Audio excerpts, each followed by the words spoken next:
I did it. I finally read it. I checked it out. I will be discussing the solo leveling, the rest of the manhwa after season 2, pretty much. I will state this too. I have not read the sequel yet for Ragnarok after solo leveling, so I will be checking that out probably sometime in the future. Because right now, bro, I'm on this like solo leveling grind. I just love the anime so much. Like I had to check out the series. I finished it in one sitting. It's very fast, and major spoilers for this video because I try keeping it spoiler free, but I'm like I can't, and I don't really script my videos, so I'm gonna be all over the place. So bear with me when it comes to this. It's really just my thoughts of what I think about the manga overall and everything like that. But it's exactly 200 chapters. That's what the ending and epilogue. So it's really goes by very fast, like very fast. And I guess we could get started. So like. Obviously with the success of season 2 and stuff like that and me just falling in love with it, I'm like, right, let me check out the manhwa, let me see what's it about and stuff like that, because I wanted to, because I'm not gonna wait for another 2 to 3 years until we get like the anime series. A lot of people I seen on TikTok make false information that we're gonna get the next year and shit like that. No, I don't think we're getting the shit anytime soon. If anything, maybe 2 to 4 years, something around there.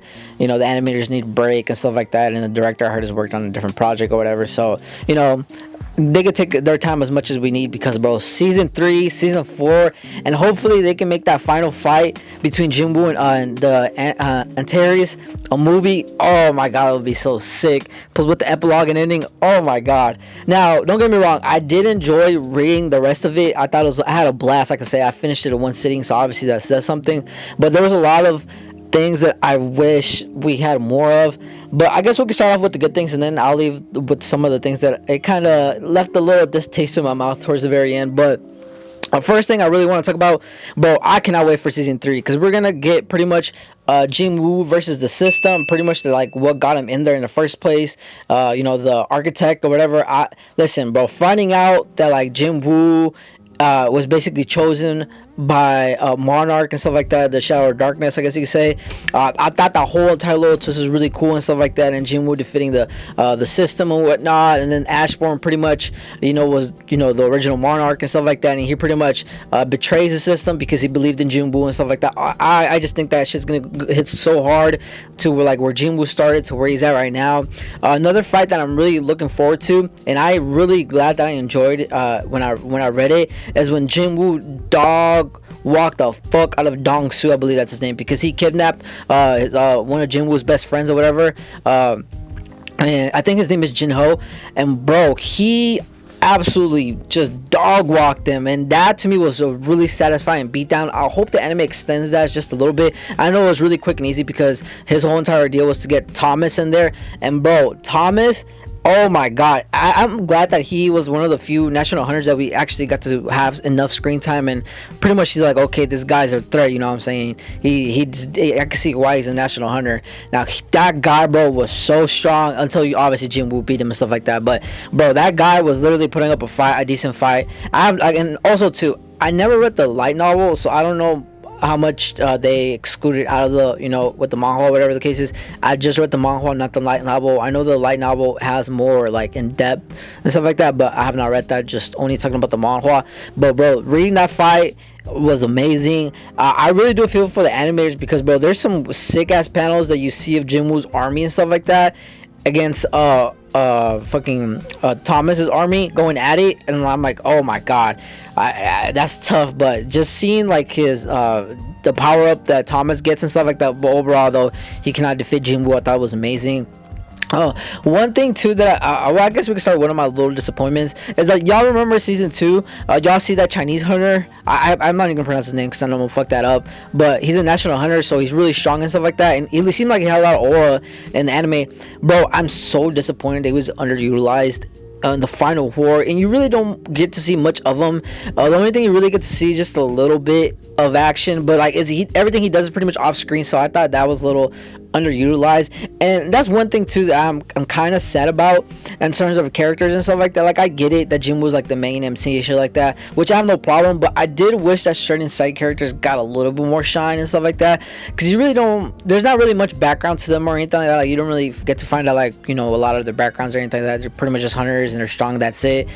Which I'm kind of disappointed. I feel like there was a good chance to maybe add some more character depths besides Jinwoo and stuff like that, but it is what it is, you know what I'm saying. But I well, I am a little bit disappointed just because I was hoping to see him fight a little bit more and stuff. But hopefully, the anime can extend some of his fight scenes that you do see him in, and I will love that. I will greatly appreciate that if the anime does that. But seeing Jinwoo pretty much progress as the story goes, and I feel like his hardest challenge as you keep going is whenever he's fighting the monarchs, but obviously it's because they're ganging up on him. You got the Frost Monarch, I believe, you got the Beast, and you got the Insect, all against Jinwoo. Jinwoo obviously defeats the Insect one, but him against the Beast and the Frost, bro.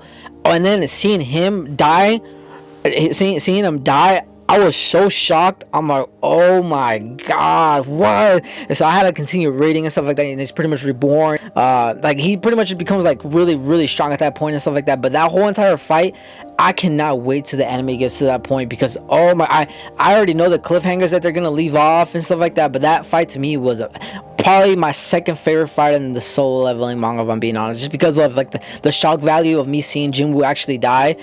I'm like, oh my god, what? And he actually had trouble, you know what I'm saying? So that was really cool as well. And also seeing Jinwoo's father, and a lot of people were saying that solo leveling doesn't have like emotional moments or anything like that, but honestly, after season 2, people are alright though. Like, this is where the story really starts picking up and stuff like that. And solo leveling, you get to find out like the backstory, the history of, like, it's not pretty much just Jinwoo and like these monarchs or whatever. Like, it's between a battle of the monarchs and the gods and stuff like that, and Jinwoo's involved and stuff like that. So the story pretty much starts picking up after season 2 and stuff like that.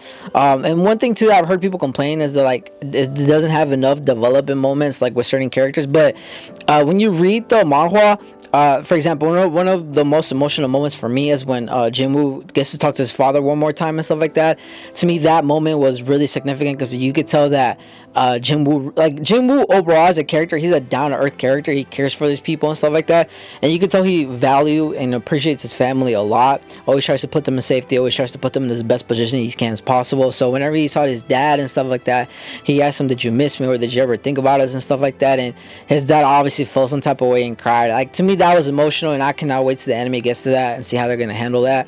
Another important emotional moment for me is when you see the chairman, he pretty much goes against the Frost Monarch, but he ends up dying and stuff like that, and he talks to Jinwoo and stuff like that. And to me, that was an emotional moment, because to me, it kind of reminds me of Garp from One Piece, but like, he was always been there and stuff like that, like a guidance to Jinwoo and stuff like that, and for like the next generation, but his time was passively up and stuff like that. So I know that moment's gonna be really touchy when the anime comes. But all these people are saying that like there's not emotional moments and stuff like that. Just wait until the rest gets adapted, because this for sure is gonna hit for a lot of anime onlys, and for me, it definitely hit when I was reading it.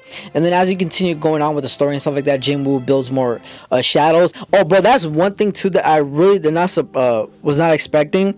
I did not expect to like Barrow as much, bro. That dude is so like loyalty and funny at the same time. I don't know how to describe it, but I really like how some of the shadows that he has ends up having a personality with him and stuff like that. He gets to talk to certain shadows like Igris, this new one called Billion. I know he's gonna be a fan favorite, but I feel like Barrow definitely takes the cake, at least for my favorite shadow personally. Now, if I had a rank, and I'm pretty sure most people would agree with this list when it comes to the shadow army, is that Billion is number 1, number 2 is Barrow, and then number 3 is Igris in terms of like strength and stuff like that. But Jinwoo's army definitely grows after season 2, definitely exponentially grows and shit like that. Bro got fucking big ass fucking titans and shit, so it definitely grows. He gets some cool ass dragons and shit. Like, I really fuck with his army, but definitely Barrow, it will be a fan favorite for sure, because I really love the personality he has and stuff like that.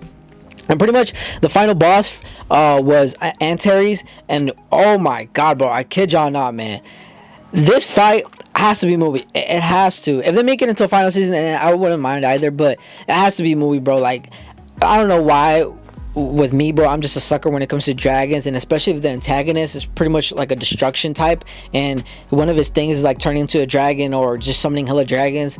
I'm just a sucker, okay? Like, I'm just a sucker for what it is. And I think all the designs of Solo Leveling, at least when it comes to the antagonists and shit like that, are really nice and really cool. I really fuck with them heavy and stuff like that. But yeah, to me, that fight is definitely the number 1 fight of the entire Solo Leveling, just because everything that's pretty much, you know, what it's led up to and stuff like that. The guard destruction, pretty much strong as shit and everything. And so him being a fucking dragon, and him pretty much like having a nuclear bomb every time he opens his mouth, can pretty much wipe the entire planet. I'm like, holy shit, this shit's fucking amazing. Like, goddamn, you know what I'm saying? And then seeing that whole entire finale play out and stuff like that, and Jinwoo defeats him, I thought was phenomenal. But this is where the controversy started. And for me, when I first read it, I'm like, huh? So pretty much he takes this cup, the reincarnation, the cup, and he pretty much goes back in time to where like all his karmas and everybody he killed and shit like that kind of resets. But he's basically, no one will remember him as a hero. He would pretty much take on the burden by himself.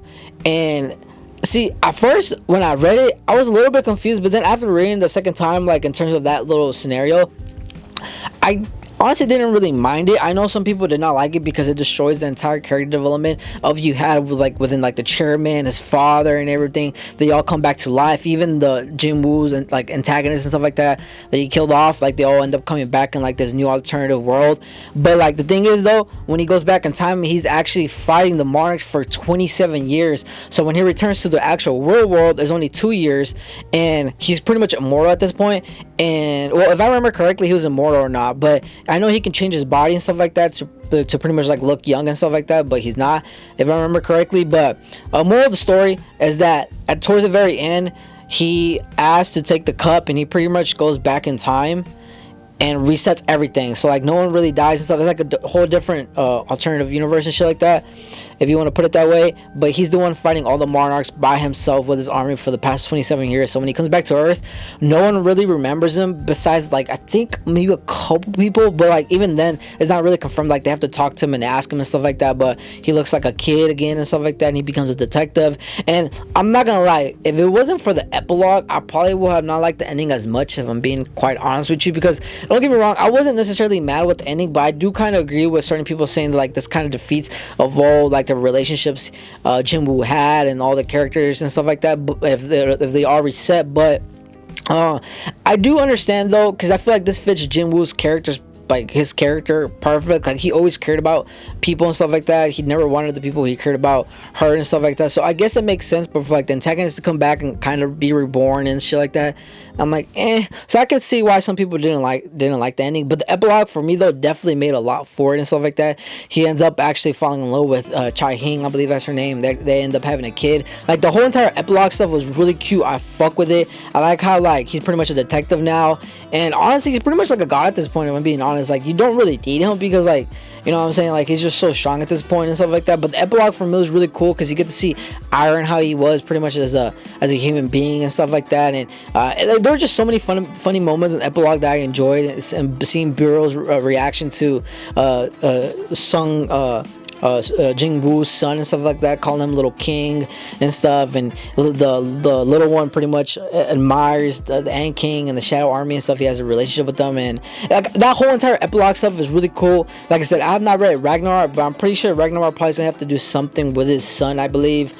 But yeah, other than that, I'm really curious to see how they're gonna play that off. Are they gonna send Jinwoo somewhere else so he's not involved in the story no more, or what's up? But either way though, like I said, I'm just very excited to read Ragnarok in the future, see what's up. But definitely just wanted to give my thoughts on the Solo Leveling manga, because like I said, I just read it, I loved it. But yeah, that's pretty much my experience and my thoughts about it. But let me know what y'all think. Like I said, definitely just wanted to give my thoughts on it. But yeah, y'all can let me know what y'all think, if y'all read it or not. Like I said, I know this is like major spoilers, but I had to talk about it because I've just been really curious. And with that being said, I'll leave it here. I'll end it here. I appreciate all the support. I will see you on my next video. I probably won't do any Solo Leveling videos for like a long time now, until maybe we get like a season 3 trailer or something. But until then, I will see y'all at my next vid. Take care, take it easy, and yeah.